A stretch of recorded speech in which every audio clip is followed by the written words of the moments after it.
Welcome to Historical Legacies.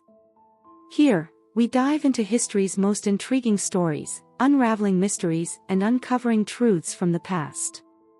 Subscribe to join our journey through time's greatest moments. Part 1: A Revolutionary Rise. The story of George Washington, the figure who would become known as the "father of his country," begins in Virginia, where he was born on February 22, 1732.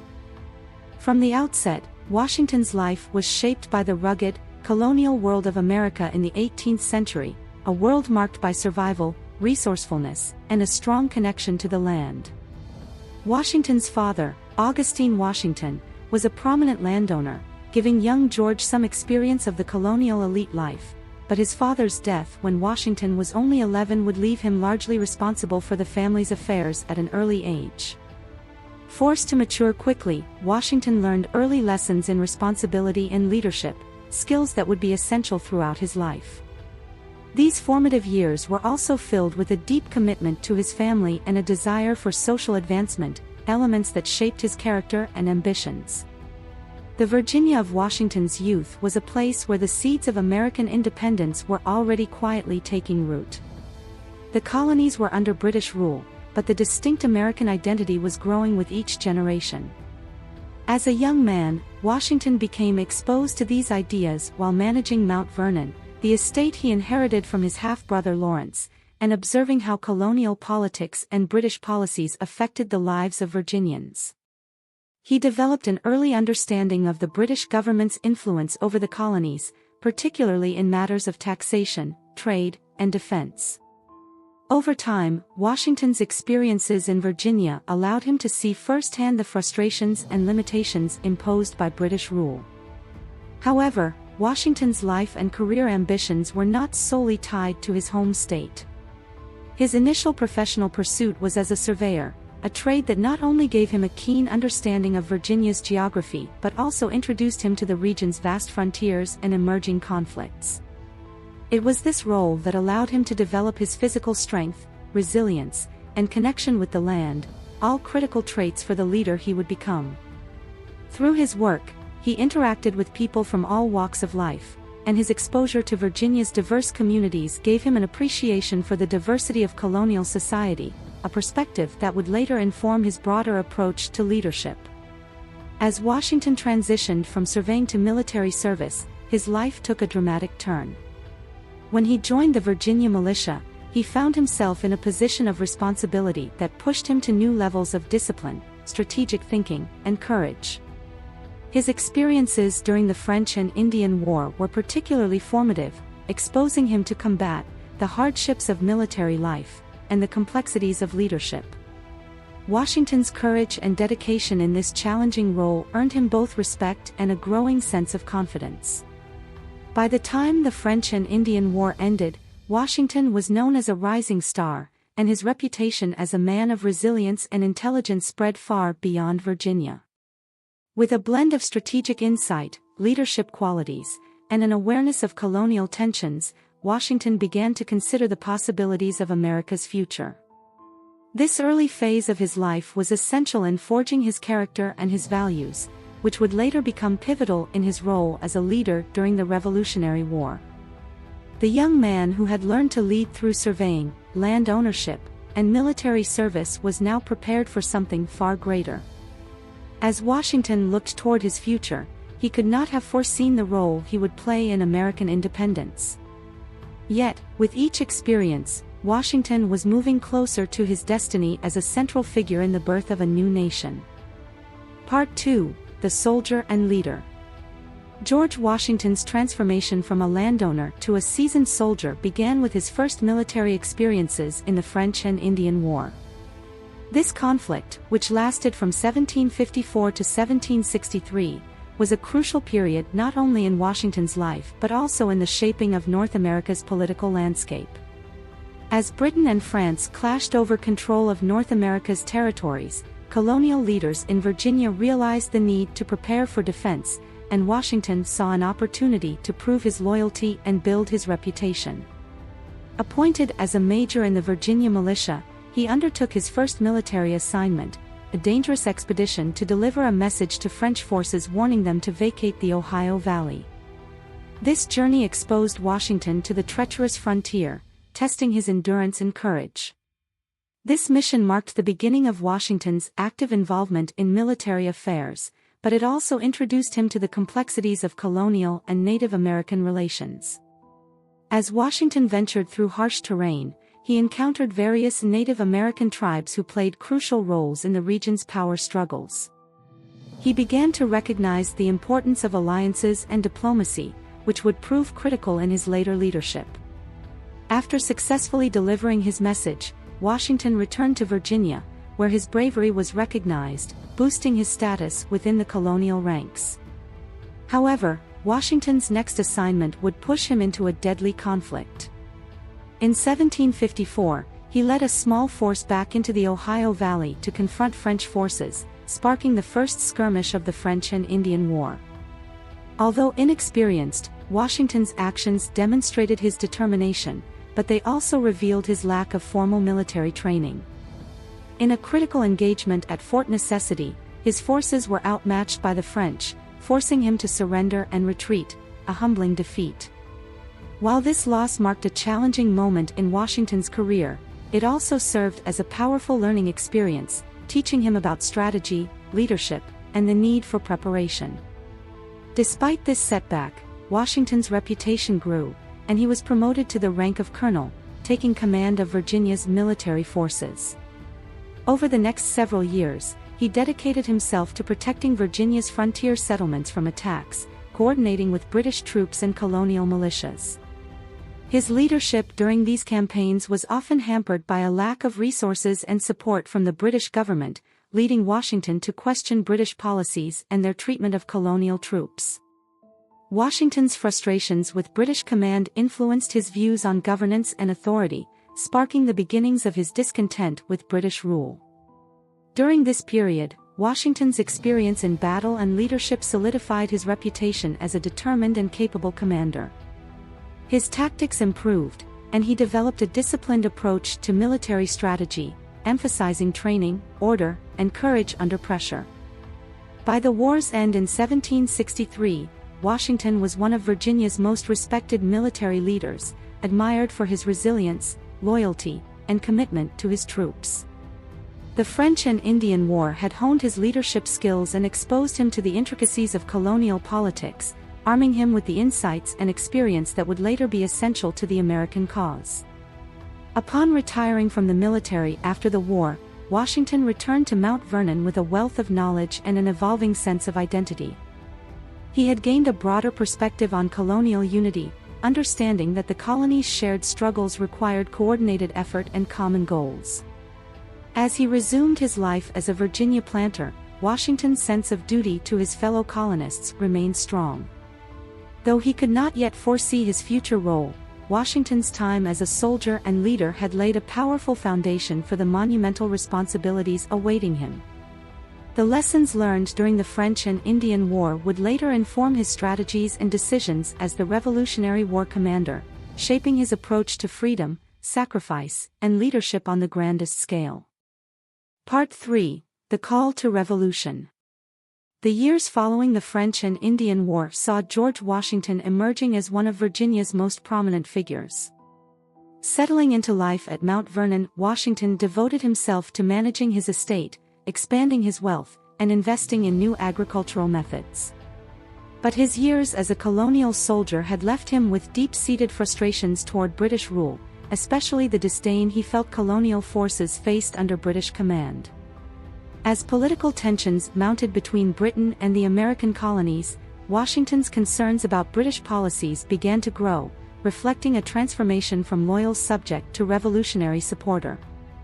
In the 1760s and 1770s, a series of British actions intensified colonial resentment.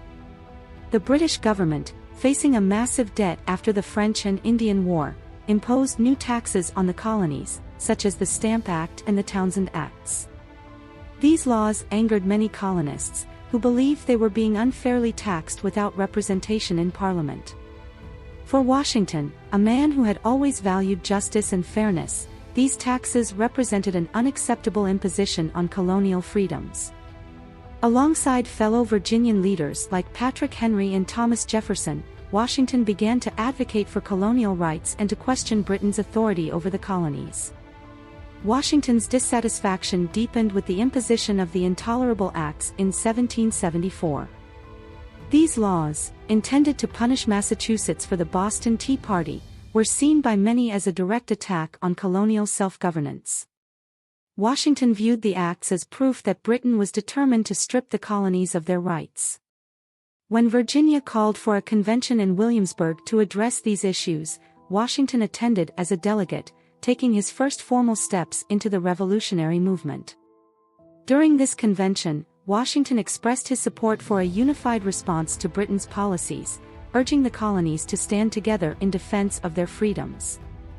The First Continental Congress, held in Philadelphia in 1774, marked a critical turning point in Washington's path to revolution.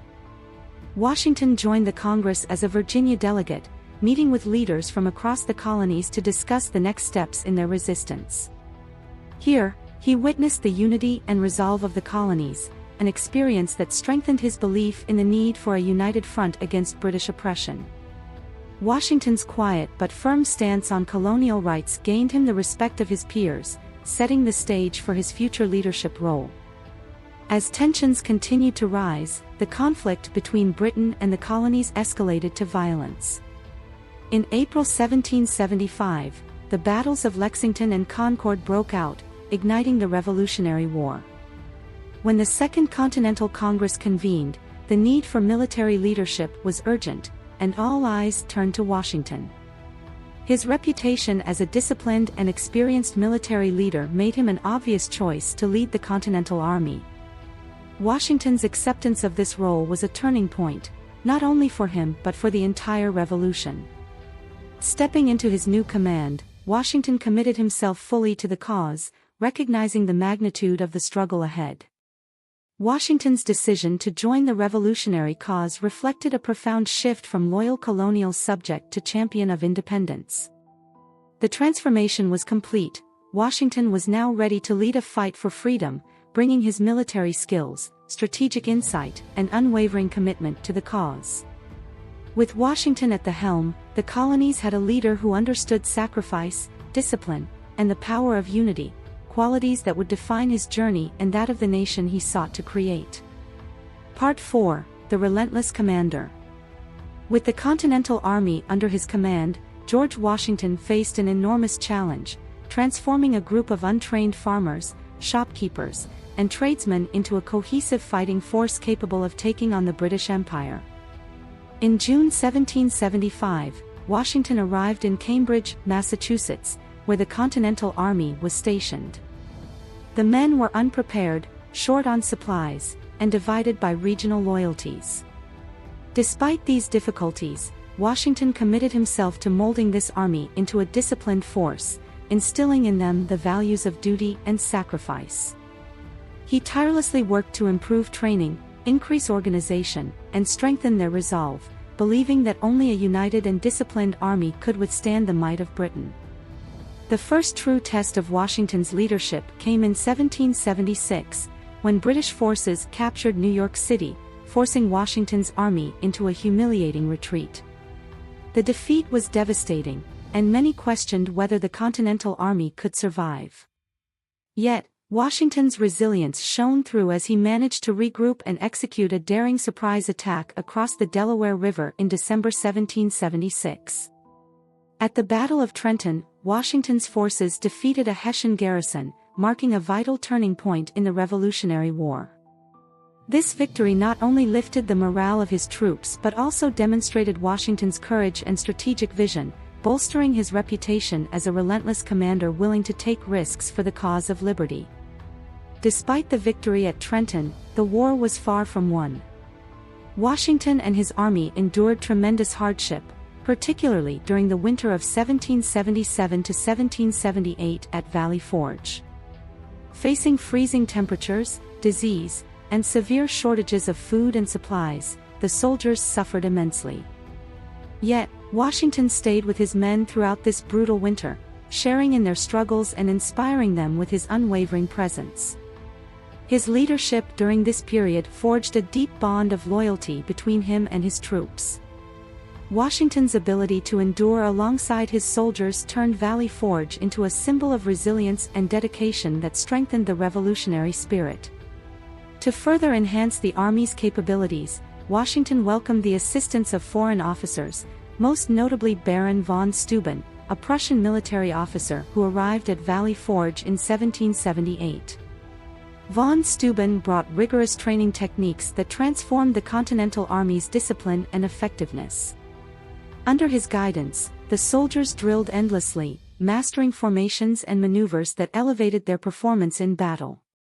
By the spring of 1778, the Continental Army had emerged from Valley Forge stronger, more unified, and better prepared to face the British. Washington's willingness to adapt and his openness to new tactics underscored his growth as a military leader and set the stage for future successes.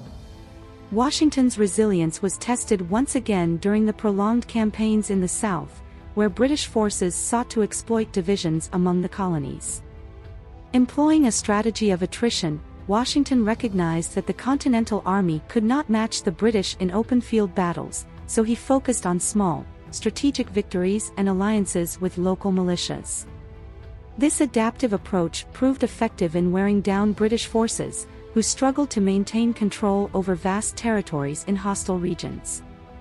Washington's tactical patience and ability to leverage limited resources showed his strategic genius, underscoring his commitment to a long-term vision of independence. Ultimately, Washington's relentless pursuit of victory culminated in the Siege of Yorktown in 1781. With the assistance of French forces, Washington orchestrated a decisive campaign that trapped British General Cornwallis's army in Yorktown, Virginia. The British surrender at Yorktown marked the effective end of the Revolutionary War, a moment that vindicated Washington's perseverance and faith in the revolutionary cause. Through years of setbacks, hardship, and sacrifice, Washington's leadership had brought the colonies to the brink of victory. His transformation from a local Virginia commander to the commander of an entire revolutionary force solidified his place as an icon of American freedom and determination. As Washington returned to civilian life after the war, he remained a revered figure who embodied the values of the Revolution. His journey as a relentless commander had not only secured American independence but also laid the foundation for his future as a leader of the new nation. The army he had built from scratch, and the war he had led with resolve, would forever define his legacy and inspire generations of Americans to come. Part 5: The Strategy for Victory. By the late 1770s, George Washington understood that achieving victory over the British would require more than bravery on the battlefield, it would require strategic alliances. Recognizing the Continental Army's limitations, he sought international support to balance the scales of power. His primary goal was to secure an alliance with France, a nation eager to weaken Britain's global influence. Washington's strategic insight led him to work closely with diplomats, including Benjamin Franklin, who was instrumental in negotiating the French alliance. In 1778, France formally entered the war as an ally to the United States, providing critical resources, troops, and naval power that would reshape the conflict. The alliance with France marked a turning point. French troops, commanded by General Rochambeau, brought expertise, training, and a seasoned army that bolstered the Continental forces. Washington collaborated closely with Rochambeau, coordinating joint operations that required careful planning and communication. This partnership highlighted Washington's adaptability and willingness to listen to others' strategic perspectives. Unlike many generals, Washington was open to cooperation and embraced the strengths that his allies brought to the table. This openness to collaboration allowed Washington to execute more complex strategies that had a greater impact on the British. In addition to his alliance with France, Washington understood the importance of regional alliances and guerrilla tactics, particularly in the South. As the war shifted focus to the southern colonies, British forces struggled to maintain control, facing resistance from local militias and strategic American commanders like Nathanael Greene. Washington's approach combined traditional warfare with guerrilla tactics, wearing down British forces over time. This method of attrition kept British troops constantly on edge and stretched their resources thin, forcing them to fight on multiple fronts. Washington's adaptability in leveraging both conventional and unconventional tactics demonstrated his evolving mastery of strategic warfare. Washington's ultimate strategic vision came to fruition at Yorktown, where he saw an opportunity to deliver a decisive blow. With French naval support, he developed a plan to trap British General Cornwallis in Yorktown, Virginia. Washington and Rochambeau marched their troops south, conducting a stealthy and well-coordinated maneuver to position themselves around Yorktown. At the same time, the French fleet blocked British escape by sea, sealing off Cornwallis's forces from reinforcements and supplies. This siege marked one of the most meticulously planned campaigns of the war, showcasing Washington's ability to think several steps ahead. For weeks, the combined American and French forces bombarded British defenses. Washington's meticulous planning and steadfast leadership inspired his men, who knew they were fighting in the war's final battle. Cornwallis, cut off from supplies and outnumbered, was forced to surrender on October 19, 1781. The victory at Yorktown was not just a military triumph but a testament to Washington's strategic vision, resilience, and ability to unite diverse allies toward a common cause. This moment solidified Washington's reputation as the architect of American victory and a leader who could inspire loyalty and cooperation among his allies. With the surrender at Yorktown, Washington had achieved what once seemed impossible, defeating one of the world's most powerful empires. His alliance-building, adaptability, and vision for a coordinated, sustained resistance had proved essential in securing independence for the American colonies. The Siege of Yorktown marked the climax of Washington's strategic leadership, a shining example of his relentless pursuit of American freedom. Following this victory, the British began peace negotiations, and the Revolutionary War drew to a close. Washington's strategy for victory, combining battlefield tenacity with strategic alliances, had brought an end to 8 years of struggle. Returning home to Mount Vernon after the war, Washington felt a sense of accomplishment, knowing that his sacrifices and strategies had paved the way for a new nation. He had demonstrated not only his skill as a commander but also his ability to see beyond individual battles, envisioning a larger framework of victory that could sustain American independence for generations. The strategy for victory had been realized, and Washington's journey as the commander who could turn the tide of war would cement his place as a legendary leader of the American Revolution. Part 6: Returning to Mount Vernon. After the British surrender at Yorktown, George Washington's role as commander of the Continental Army was largely complete. However, peace negotiations took time, and Washington remained with his troops, overseeing the Army's gradual disbandment and awaiting the official end of hostilities. By 1783, with the Treaty of Paris signed, independence was formally recognized, and Washington faced a significant decision about his future. The entire nation wondered what he would do next. Many anticipated that he might seize power, as victorious generals had often done in history, but Washington had a different vision for his role and for the future of the United States. On December 23, 1783, in an act that would define his legacy, Washington formally resigned his commission before Congress in Annapolis, Maryland. This gesture shocked and inspired leaders worldwide, as Washington voluntarily relinquished power, demonstrating his commitment to Republican ideals and civilian authority over the military. He returned to Mount Vernon with a sense of relief and a desire to resume his life as a private citizen. After nearly a decade of war and hardship, he looked forward to a peaceful life, managing his estate and dedicating time to agricultural innovation. Washington's return to Mount Vernon symbolized his humility and his vision of a republic guided by leaders who served out of duty, not personal ambition.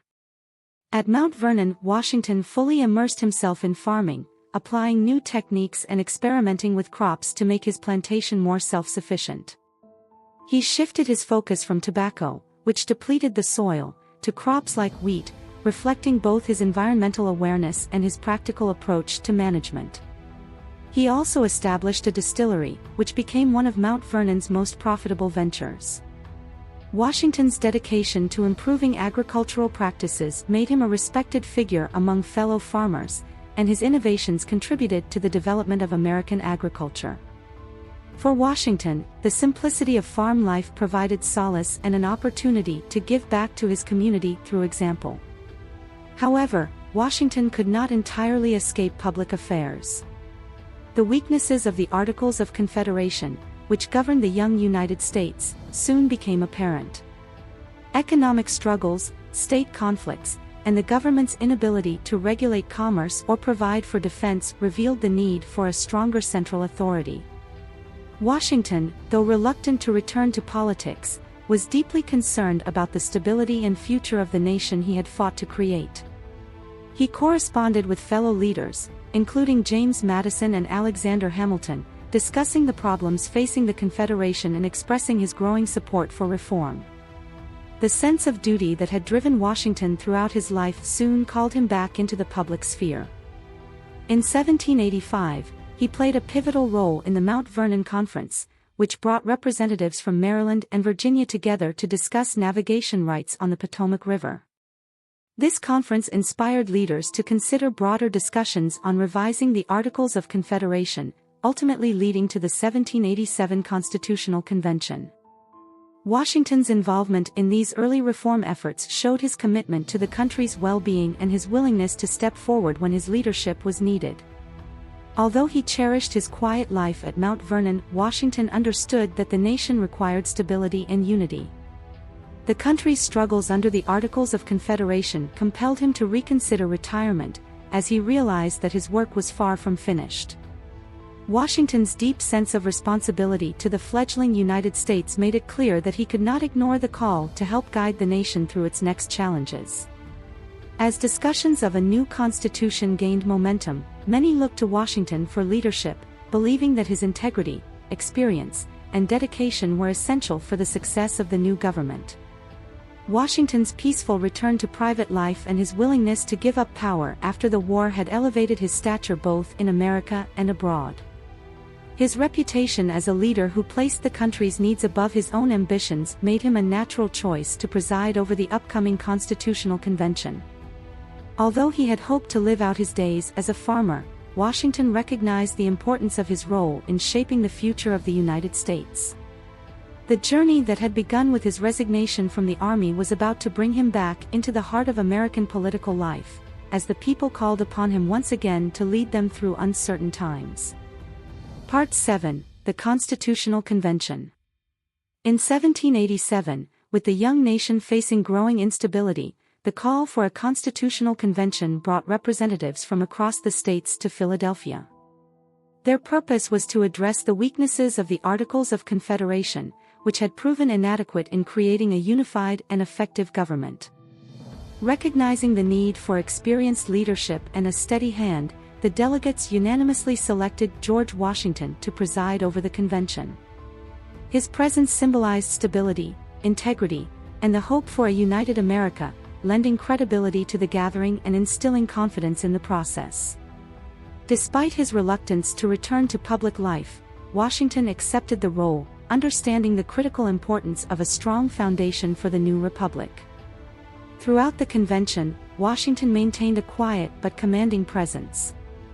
His reputation as a war hero and dedicated leader influenced the delegates, who respected his views on unity and effective governance. While he rarely spoke during the debates, his silent approval or disapproval of proposals carried immense weight, and his mere presence helped moderate conflicting viewpoints. Washington's leadership style allowed the delegates to engage in passionate discussions, knowing that he was there to guide them toward a resolution for the nation's benefit. His dedication to impartiality and fairness reinforced his image as a true statesman, committed to the common good rather than personal gain. The Constitutional Convention saw intense debates on key issues, such as the balance of power between states and the federal government, representation, and the structure of the executive branch. Delegates like James Madison, Alexander Hamilton, and Benjamin Franklin proposed varying ideas, often clashing over the details of the new Constitution. While Washington refrained from engaging directly in most debates, his commitment to a unified nation influenced the convention's direction. He shared a vision with many delegates that the government should be strong enough to maintain order but designed to protect individual liberties and prevent tyranny. This vision resonated with those who understood the need for a balanced approach to government. One of the most significant outcomes of the convention was the decision to establish a single executive, the president, whose powers would be limited by checks and balances. Washington's integrity and reputation reassured delegates that the office could be entrusted with authority without risking authoritarian rule. Many delegates envisioned Washington as the first president, believing that his character would set a precedent for future officeholders. The structure of the presidency, as outlined in the Constitution, reflected Washington's leadership style, strong yet accountable, with power derived from the people and tempered by responsibility. By the end of the convention, the delegates had crafted a constitution that would define American government for generations to come. Washington's role as president of the convention lent legitimacy to the new document, inspiring confidence among Americans who were wary of centralized power. On September 17, 1787, the Constitution was signed, and Washington's endorsement was seen as an assurance that this new government would protect freedom and uphold justice. The journey to ratification was challenging, but Washington's support played a crucial role in persuading states to adopt the Constitution. As the Constitution was ratified by the states, it became clear that Washington was the natural choice to lead the nation. His leadership at the convention had united the delegates and paved the way for a strong, cohesive government. Though he desired a peaceful life at Mount Vernon, Washington could not ignore the responsibility that the people placed upon him. The Constitutional Convention had laid the groundwork for a new chapter in his life, one that would call upon him to guide the country as its first president. Washington's role in Philadelphia had not only shaped the nation's government but also cemented his place as a visionary leader committed to the success of the American experiment. Part 8: The Reluctant First President. With the ratification of the Constitution, the United States now had a framework for its federal government, but it needed a leader to bring this vision to life. Across the country, citizens, politicians, and state leaders all turned to one person, George Washington. Despite his desire for a quiet retirement at Mount Vernon, Washington's sense of duty to the nation he had helped create drew him back into public service. In early 1789, Washington received unanimous support from the Electoral College, becoming the first president of the United States. This was not only a recognition of his past achievements but also a testament to the trust and respect he commanded among the American people. Washington accepted this responsibility reluctantly, knowing that he was once again stepping into uncharted territory. As he prepared to leave Mount Vernon for the nation's capital, then New York City, Washington felt the weight of his new role deeply. He was well aware that every decision he made would set a precedent, shaping the future of the presidency and the young nation. In April 1789, Washington traveled north to New York, greeted by crowds celebrating his arrival. On April 30th, he took the oath of office on the balcony of Federal Hall, beginning a presidency that would be defined by his careful consideration, humility, and commitment to the Constitution. Washington's first inaugural address reflected his deep sense of responsibility, as he humbly expressed his devotion to the principles of Republican government and his hopes for the country's success. Washington's approach to the presidency was cautious and deliberate. He understood that his every action could set a lasting example, so he sought to balance the authority of the federal government with respect for individual freedoms.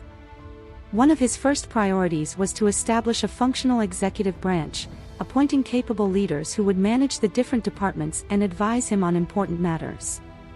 He selected figures like Thomas Jefferson as Secretary of State and Alexander Hamilton as Secretary of the Treasury, choosing individuals with distinct perspectives who could contribute to a well-rounded administration. This team of advisors, known as the Cabinet, became a cornerstone of Washington's presidency, helping him navigate complex issues and shape federal policies. One of Washington's most challenging tasks was addressing the political divisions that were already emerging within his administration. Jefferson and Hamilton, though both respected by Washington, had fundamentally different visions for the country's future. Jefferson favored a decentralized government, emphasizing agrarian values and state rights, while Hamilton advocated for a strong central government and industrial growth. Washington attempted to mediate these opposing views, believing that unity was essential for the nation's stability. His efforts to balance these perspectives became a defining feature of his presidency, as he sought to prevent factionalism from undermining the government's authority and effectiveness. Washington's domestic policies set significant precedents for the presidency.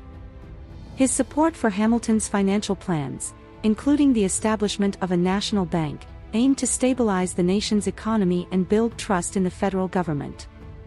These policies, however, sparked intense debate, as many feared that a national bank would give the government too much control. Washington's decision to back the bank demonstrated his pragmatic approach, as he believed that a strong economic foundation was essential for the nation's survival. Though controversial, his support helped to create a more secure financial system, strengthening the country's position both domestically and internationally. The first years of Washington's presidency were marked by his dedication to maintaining impartiality and setting a tone of respect and decorum for the office. He avoided public shows of wealth or power, believing that the president should remain accessible to the people while upholding the dignity of the role. Washington's conduct and restraint reflected his belief that the presidency was a service, not a privilege. His efforts to balance authority with humility helped to define the office as one of trust and responsibility, leaving a legacy that would guide future presidents. As the first leader of the United States, Washington's decisions shaped the expectations and traditions of American democracy.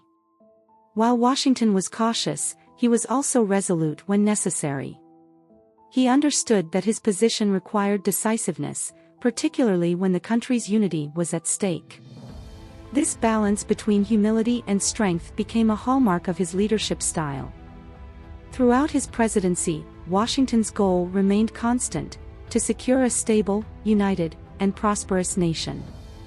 The reluctant first president had accepted the role not out of ambition, but from an unyielding sense of duty to the ideals of the Republic. Part 9: Establishing Foreign Policy and Neutrality. One of the most critical aspects of George Washington's presidency was his approach to foreign policy. The young United States was surrounded by powerful nations, including Britain, France, and Spain, each with its own interests in North America. Washington understood that the survival of the United States depended on a careful balance of diplomacy and self-reliance. His primary goal was to avoid entangling alliances that could drag the nation into conflicts beyond its capacity to handle.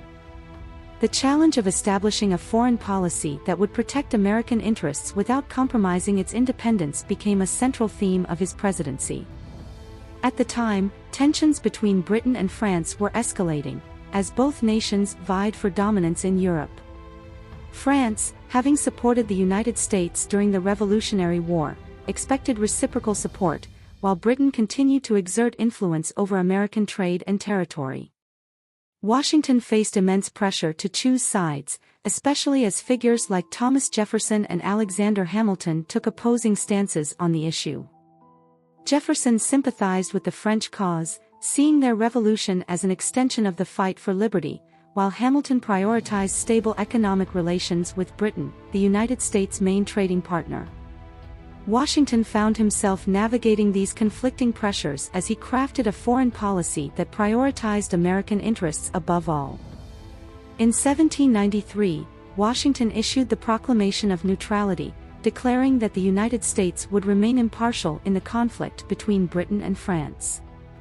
This bold decision underscored Washington's commitment to keeping the young nation out of European wars, despite intense public and political pressure.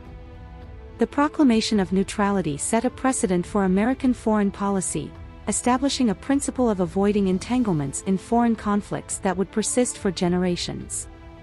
Washington's neutrality policy also protected the nation's fragile economy, allowing it to continue trading with both Britain and France without risking direct involvement in their disputes.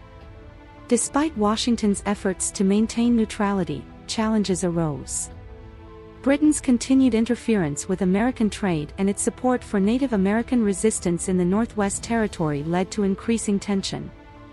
In 1794, Washington sent John Jay to negotiate a treaty with Britain in hopes of averting war. The resulting Jay Treaty resolved some disputes, including British withdrawal from western forts, but it sparked outrage among those who felt it favored British interests over American sovereignty. Washington, however, believed that the treaty was a necessary compromise to maintain peace and secure American economic stability. The Jay Treaty demonstrated his pragmatic approach, showing that he was willing to make difficult decisions to protect the nation's future. Washington's commitment to neutrality was also tested with the French Revolution, as revolutionary fervor led to radical changes and widespread violence in France.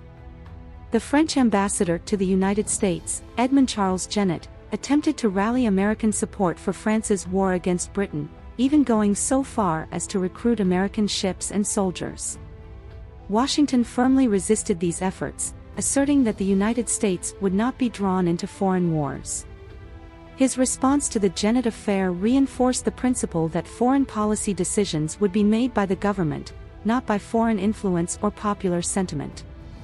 This incident highlighted Washington's dedication to preserving the nation's independence and protecting it from external pressures. In his farewell address, Washington warned against permanent alliances with foreign nations, expressing his belief that America should prioritize its own interests and avoid the complexities of European politics. His advice to steer clear of foreign entanglements reflected his understanding of the nation's vulnerability and his hope that it would remain free to determine its own course. Washington's foreign policy legacy established a foundation of neutrality that would influence American diplomacy for years to come.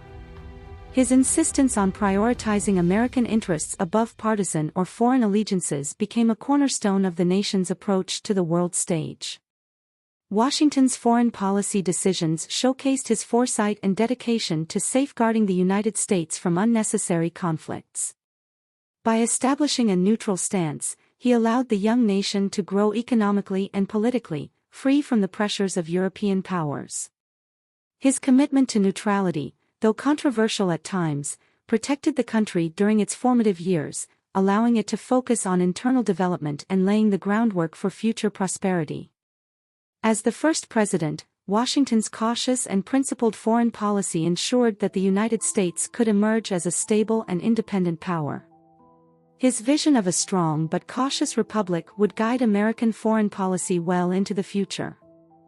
Part 10: Domestic Challenges and the Whiskey Rebellion.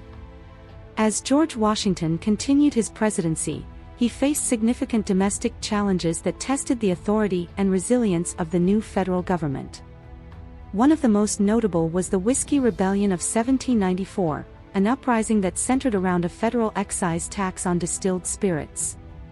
The tax, introduced by Washington's Secretary of the Treasury Alexander Hamilton as part of a broader plan to stabilize national finances, disproportionately affected frontier farmers who converted surplus grain into whiskey. Many of these farmers viewed the tax as unfair, echoing sentiments of resistance that had fueled the American Revolution. The situation quickly escalated as farmers in western Pennsylvania organized protests, harassed tax collectors, and eventually resorted to violence to oppose federal intervention.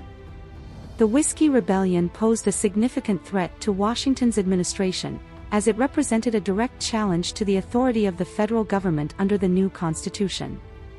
Washington understood that how he handled this crisis would set a precedent for future dealings with internal dissent.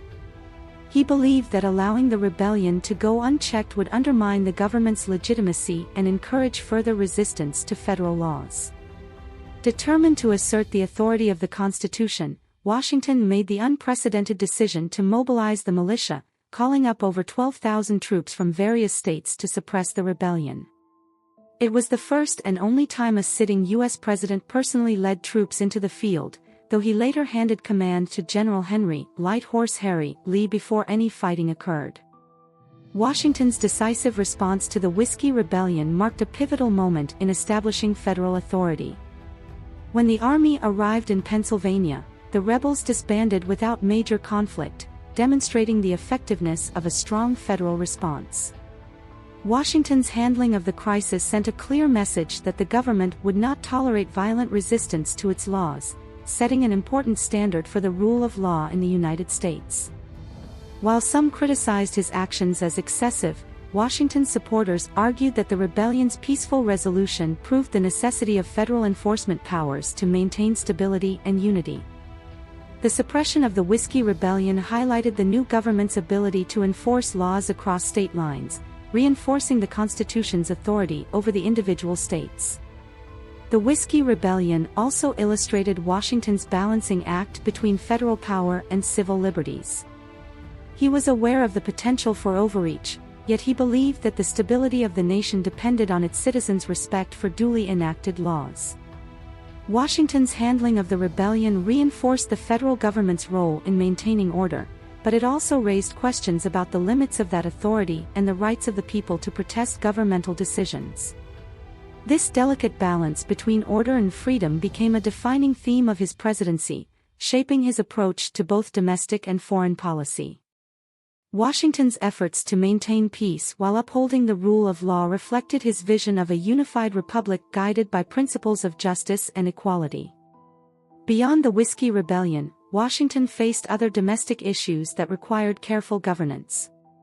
His administration continued to grapple with the challenges of unifying diverse states with distinct interests, managing a growing population, and addressing economic disparities across regions.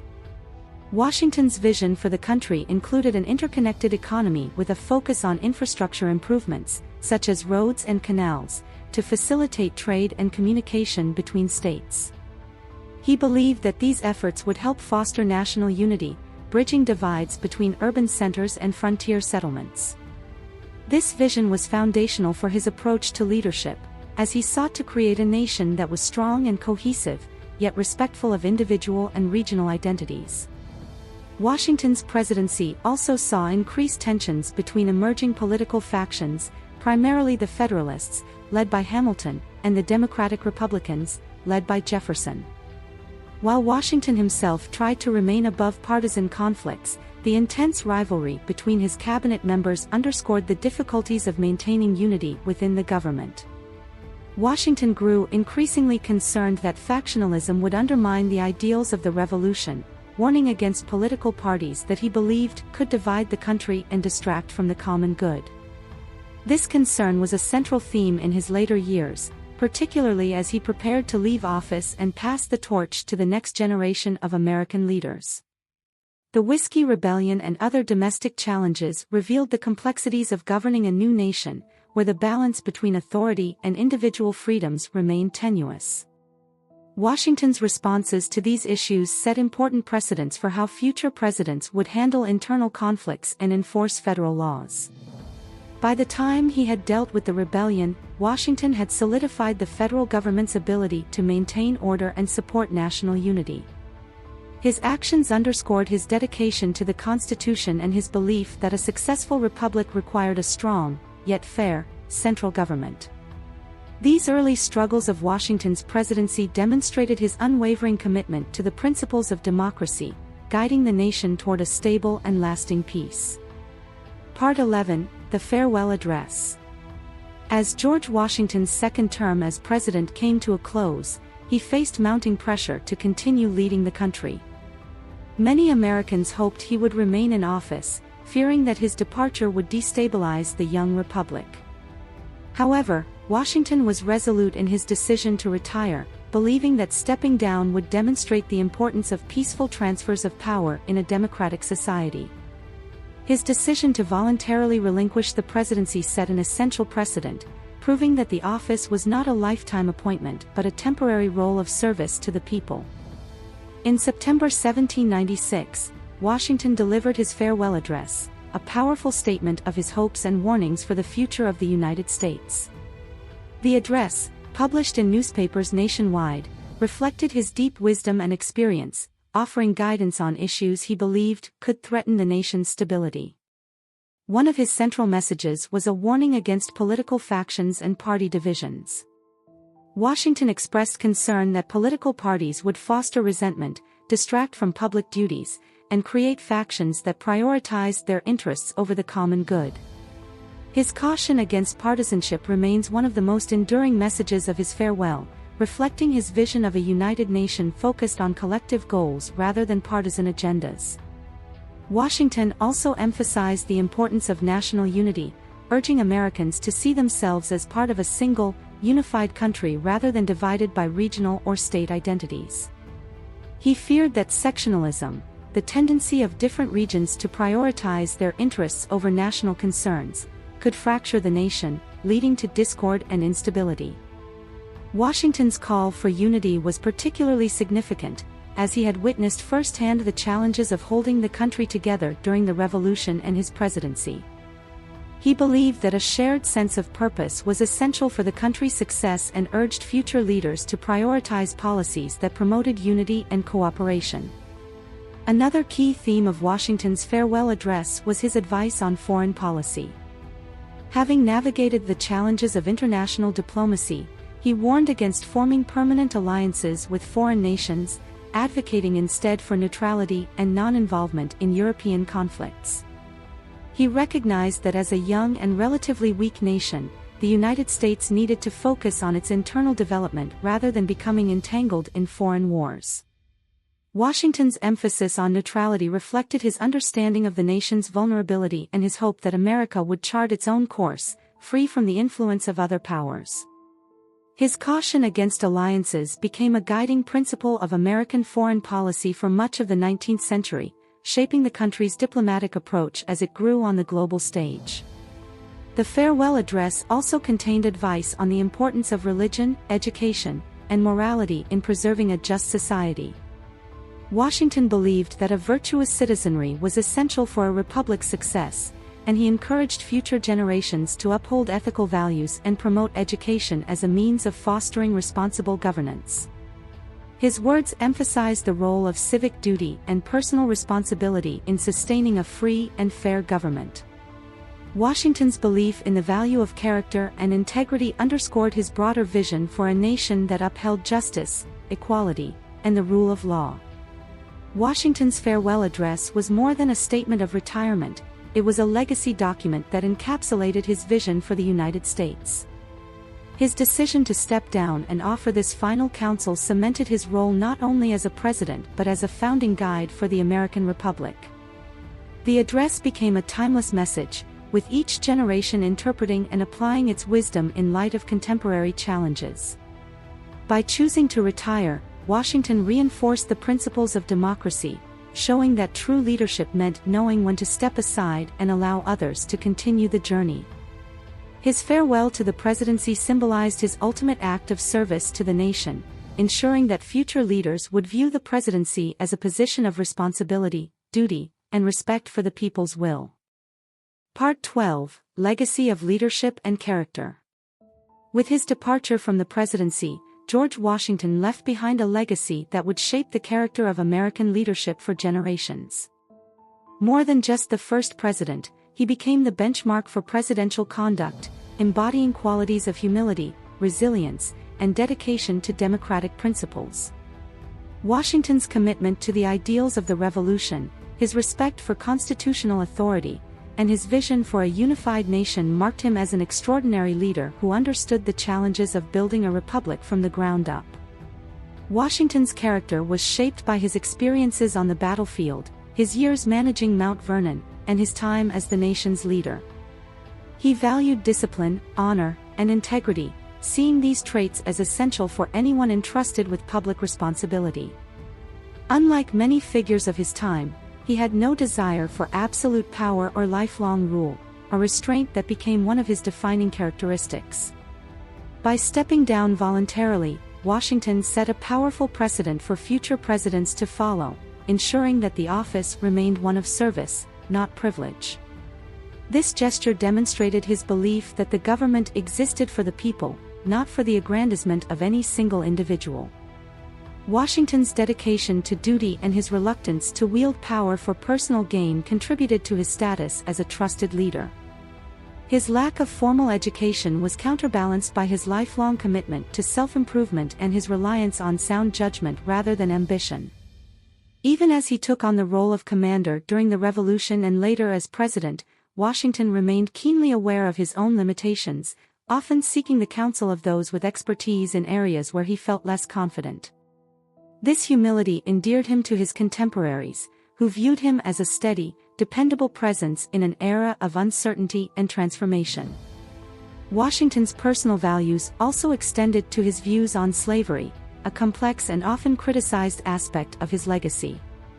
Like many of his peers, he owned enslaved people, yet over time, he began to question the morality of the institution. By the end of his life, Washington had arranged for the eventual emancipation of the people he held in bondage at Mount Vernon, an action that, while limited, hinted at his evolving views on human rights. This choice, although not a complete renunciation of slavery, reflected a nuanced shift in his thinking and a willingness to consider a future beyond the institution. While his stance on slavery remains a point of contention in evaluating his legacy, Washington's decision to provide for the freedom of the enslaved individuals under his control was an unprecedented act among the Founding Fathers. Washington's legacy also endured through his emphasis on national unity and impartiality. He consistently warned against the divisive forces of factionalism and regionalism, urging Americans to prioritize collective goals over individual interests. This vision of a united nation guided by common values would inspire future leaders, particularly in moments of crisis when the country faced internal and external challenges. Washington's concerns about partisanship were prescient, as the young republic would soon experience sharp political divides, yet his example of bipartisan cooperation set a tone that would guide the early years of American governance. The physical symbols of Washington's legacy were equally powerful. His image and memory became enduring elements of American identity, with his likeness appearing on currency, monuments, and civic buildings across the country. Washington, D.C., the nation's capital, stands as a testament to his central role in shaping the United States, embodying his ideals of governance, justice, and unity. As time passed, Washington's life and achievements were woven into the fabric of American culture, serving as a reminder of the enduring values upon which the nation was founded. His character became a standard to which future leaders aspired, a lasting model of selflessness and statesmanship. In death, as in life, Washington remained a unifying figure. His farewell address continued to be read and studied, reminding citizens of his guidance on neutrality, unity, and patriotism. Schools, towns, and institutions across the United States were named in his honor, reflecting the country's deep admiration for its first president. By embodying the qualities of an ideal leader, Washington became an emblem of America's aspirations, a figure who transcended the historical circumstances of his time to become a symbol of integrity and hope. His influence extended far beyond his presidency, affecting how Americans viewed their responsibilities as citizens and leaders. Ultimately, Washington's legacy is one of strength tempered by restraint, power balanced with humility, and a steadfast commitment to the ideals of liberty and justice. His life, though rooted in a specific historical context, continues to inspire people around the world. As the first president, he carved a path for the nation, demonstrating that true leadership is defined not by the pursuit of power but by the willingness to serve and uplift others. Washington's enduring influence remains a cornerstone of the American experience, shaping both the country's identity and its vision for a better future. Part 13, Reflections on Washington's Vision for the Republic. In his later years, Washington often reflected on the challenges and achievements of the republic he had helped establish. While he did not live to see the full realization of his vision, he held a deep hope that the United States would continue to grow as a beacon of freedom and equality. Washington's vision for the country was deeply rooted in the principles of republican government, where power was derived from the people and exercised through a system of checks and balances. He understood that preserving liberty required constant vigilance, civic responsibility, and a commitment to the ideals of democracy. Washington's reflections on government and society underscored his belief that the success of the American experiment depended on the virtue of its citizens. He valued education, moral integrity, and a sense of public duty, viewing these qualities as essential for sustaining a healthy democracy. Washington believed that a well-informed and engaged populace was the best safeguard against tyranny, as an educated citizenry would be more likely to hold their leaders accountable and to participate in governance actively. His vision extended beyond politics to include a society that embraced Enlightenment values, fostering a culture of intellectual curiosity and civic engagement. During his final years at Mount Vernon, Washington spent much time thinking about the future of the Republic. Though no longer president, he remained deeply invested in the nation's fate. He maintained correspondence with political leaders and friends, sharing his insights and offering guidance based on his experiences. His letters and writings from this period reveal a man both hopeful and cautious, aware of the nation's potential but also mindful of the challenges it would face. Washington's reflections on unity, moderation, and wisdom reflected his desire for a stable, prosperous country guided by reason rather than passion or partisanship. Washington was particularly concerned about the rise of political factions, which he saw as a threat to the country's unity and stability. He believed that loyalty to party over country could erode the foundation of democracy, creating divisions that would weaken the nation from within. In his farewell address, he emphasized the importance of national unity, imploring Americans to place the interests of the Republic above personal or regional loyalties. This call for unity remains one of Washington's most profound contributions, echoing through American history as a reminder of the dangers of partisanship and the value of collective purpose. In his reflections, Washington also considered the legacy of the Revolution and the responsibilities it placed on future generations. He understood that the freedoms won in the struggle for independence were fragile, requiring vigilance to prevent the rise of new forms of oppression. Washington's commitment to justice and equality influenced his evolving views on issues such as slavery, though he was limited by the social and economic norms of his time. His desire for a republic that upheld the rights of all individuals reflected his dedication to the principles of liberty, even as he grappled with the complexities of implementing these ideals fully. Washington's vision for the Republic was one of enduring hope, tempered by the realities of governance and human nature. He was acutely aware of the challenges that lay ahead for the United States, from external threats to internal discord. Yet he remained optimistic that the nation could rise above these difficulties by adhering to the values of democracy, justice, and unity. His reflections serve as a testament to his belief in the American experiment, a faith that future generations would build on the foundation he had helped lay. Washington's thoughts in his final years offer valuable insights into his aspirations for the country, revealing a leader who, despite his trials, never wavered in his commitment to the Republic's success. In the end, Washington's reflections on the American Republic embody his legacy as a visionary who saw beyond his time, aspiring to create a nation that would stand as a testament to freedom and self-governance. His insights continue to inspire Americans to this day, serving as a reminder of the ideals that have defined the country since its founding. The values Washington championed, integrity, unity, and a commitment to the common good, remain central to the American identity, guiding the nation as it continues to evolve and confront new challenges. Part 14: Washington's Final Days at Mount Vernon. After leaving the presidency, George Washington retired to his beloved estate at Mount Vernon, where he hoped to live out his remaining years in peace and tranquility. Mount Vernon had always been his sanctuary, a place where he could escape the pressures of public life and immerse himself in the natural beauty of his land. Washington eagerly returned to the daily routines of managing the estate, overseeing its farms, and planning improvements to his property. Despite his retirement, he remained active, continuing to correspond with political leaders, friends, and family. However, as time passed, Washington's health began to decline, marking the beginning of his final days. Washington's final years at Mount Vernon were filled with personal reflection and a renewed dedication to his home.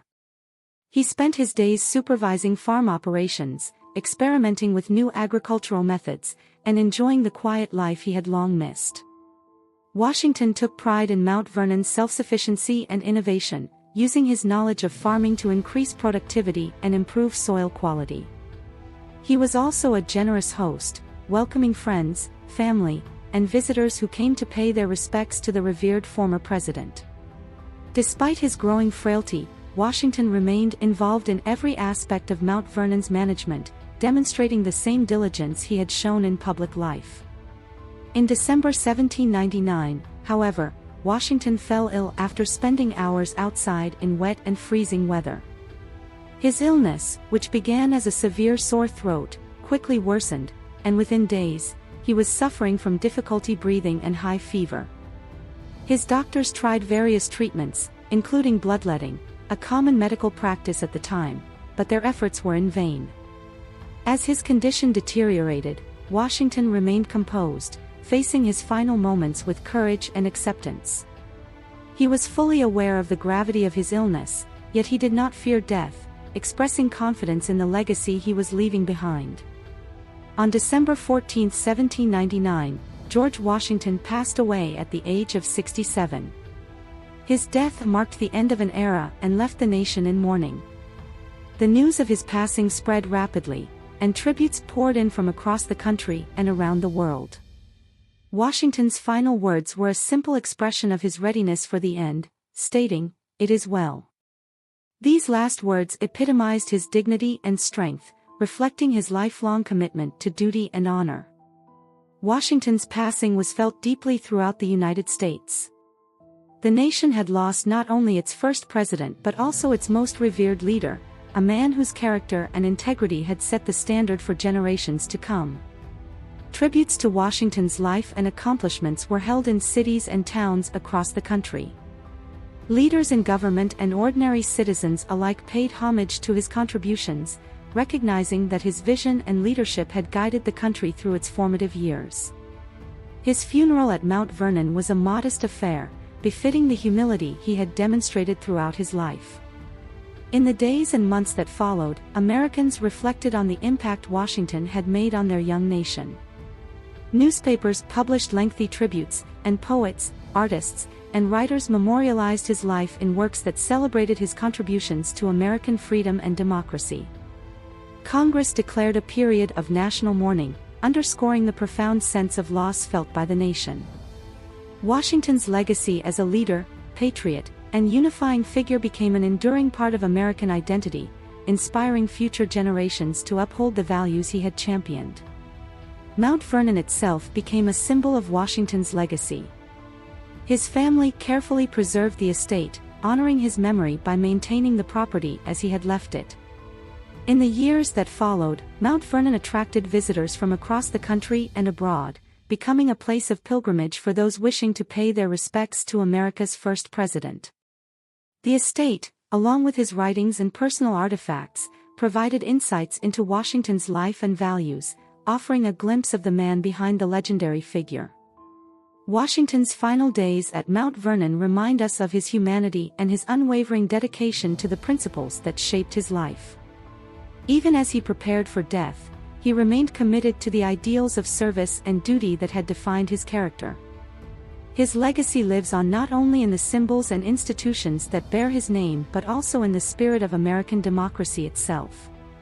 Washington's final moments underscore the remarkable journey of a man who, through courage, humility, and wisdom, became the enduring symbol of a nation's founding values. Part 15: Washington's Enduring Legacy in American History.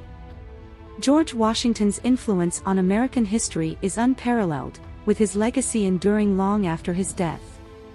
His contributions as a general, statesman, and president continue to shape the nation's identity and values. Washington's life became the blueprint for American leadership, setting standards for integrity, patriotism, and devotion to the common good. His presidency, marked by foundational decisions and precedents, established the framework for the executive branch and defined the role of the president in a democratic society. Today, Washington's legacy is celebrated not only as the first president but as a visionary who helped chart the course of a new nation. Washington's contributions to American independence and governance are central to his legacy. As the commander of the Continental Army, he united disparate colonies in a common cause, demonstrating exceptional resolve and tenacity through years of hardship and uncertainty. His leadership in battle and his ability to inspire loyalty and sacrifice were crucial to the revolution's success, securing America's future as an independent nation. As president, Washington's wisdom in navigating domestic challenges, foreign policy dilemmas, and the intricacies of a new constitution provided stability and direction to a fledgling government. The precedents Washington set during his presidency remain vital to American democracy. His decision to step down after 2 terms established a tradition of peaceful transfers of power, reinforcing the idea that no one individual should hold the office indefinitely. His farewell address, with its timeless advice on unity, neutrality, and partisanship, continues to resonate, guiding citizens and leaders through the complexities of governance. Washington's emphasis on national unity and his warnings about the dangers of political divisions have been referenced repeatedly throughout American history, particularly during times of national crisis. Washington's legacy also extends to his evolving views on social issues, including his complicated relationship with slavery. Although he was a slave owner, Washington's decision to free the enslaved individuals he controlled upon his death hinted at his recognition of the institution's moral failings.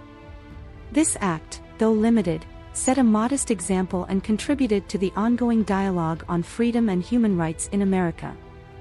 Washington's complex legacy on this issue serves as a reminder of the nation's journey toward equality, reflecting both its struggles and aspirations. Culturally, Washington's legacy has become deeply embedded in American identity. His image appears on the dollar bill, monuments like the Washington Monument stand in his honor, and countless schools, cities, and institutions bear his name. These symbols reflect the admiration and reverence with which Americans regard their first president. Yet Washington's true legacy lies not in the monuments but in the principles he championed: democracy, unity, and moral leadership. His life serves as an example for all who aspire to serve their country with honor and humility. Over 2 centuries after his death, George Washington remains a guiding light in American history. His legacy transcends the specific challenges of his time, offering timeless lessons on leadership, governance, and the responsibilities of citizenship. As America continues to evolve, Washington's vision of a free and united republic remains as relevant today as it was in the 18th century. His contributions to the American experiment have earned him a unique place in the hearts of the nation's people, who continue to look to him as a model of what it means to lead with conviction and integrity.